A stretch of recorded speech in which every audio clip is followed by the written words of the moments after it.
அனைவருக்கும் வணக்கம். நம்ம இன்னைக்கு இந்த வீடியோவில் chelating ஏஜெண்ட்டை பற்றி பார்க்கலாம். chelating ஏஜெண்ட் அப்படின்னா என்ன அப்படின்ட்டு உங்களுக்கு நிறைய பேருக்கு தெரிஞ்சிருக்கலாம். நான் அதை பற்றி ஏற்கனவே ஒரு வீடியோவும் போட்டிருக்கேன். chelating ஏஜெண்ட் அப்படின்னா என்ன அப்படிங்கிறத பற்றி நான் ஏற்கனவே ஒரு வீடியோ போட்டிருக்கேன்.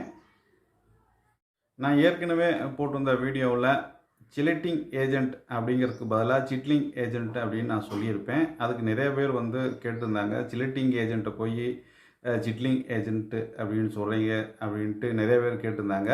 அது உண்மையான பேர் chelating ஏஜெண்ட் தான். நாங்கள் வேலை பார்க்குற இடத்துல நாங்கள் சிட்லிங்னு சொல்லி பழக்கமாயிருச்சு. அதே பழக்க தோஷத்தில் நான் சிட்லிங் ஏஜெண்ட் அப்படின்ட்டு கடந்த வீடியோவில் நான் சொல்லிட்டேன். ஆனால் உண்மையான பேர் chelating ஏஜெண்ட் தான். இப்போது chelating ஏஜெண்ட்டு டிட்டர்ஜெண்ட்டில் என்ன மாதிரி யூஸ் ஆகுது அப்படிங்கிறத பற்றி நம்ம பார்த்துடலாம். இது சாஃப்ட் பண்ணி கொடுக்கும் வாட்டரை, அதாவது ஹார்டு வாட்டரை, உப்பு தண்ணியை சாஃப்ட் பண்ணி கொடுக்கும். அதனால தான் இதை chelating ஏஜெண்ட் அப்படிங்கிறாங்க. இதுக்கு ஏற்கனவே நம்ம சொல்லியிருக்கோம், ஏற்கனவே கடந்த வீடியோவிலேயே நம்ம சொல்லியிருக்கோம். இதுக்கு EDTA ஒரு சிறந்த chelating ஏஜெண்ட்டாக செயல்படும் அப்படிங்கிறத நம்ம ஏற்கனவே பல வீடியோக்களில் சொல்லியிருக்கோம். அதுக்கடுத்து சோடியம் பைகார்பனேட் அதையும் சொல்லியிருக்கிறோம்.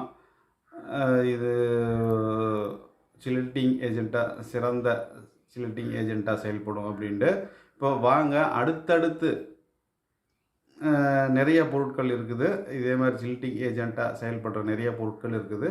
அதை இந்த வீடியோவில் பார்த்துடலாம். வீடியோவை கடைசி வரைக்கும் ஸ்கிப் பண்ணாமல் பாருங்கள். நீங்கள் நம்ம சேனலுக்கு புதுசாக இருந்தால் மறக்காமல் சப்ஸ்கிரைப் பண்ணிக்கிங்க. உங்களுக்கு தேவையான நிறைய விஷயங்கள் நம்ம சேனலில் இருக்குது. வாங்க இப்போ பார்த்துடலாம் என்னென்ன பொருட்கள் chelating ஏஜெண்ட்டாக டிட்டர்ஜெண்ட்டில் செயல்படுது அப்படிங்கிறத பற்றி இந்த வீடியோவில் பார்த்துடலாம்.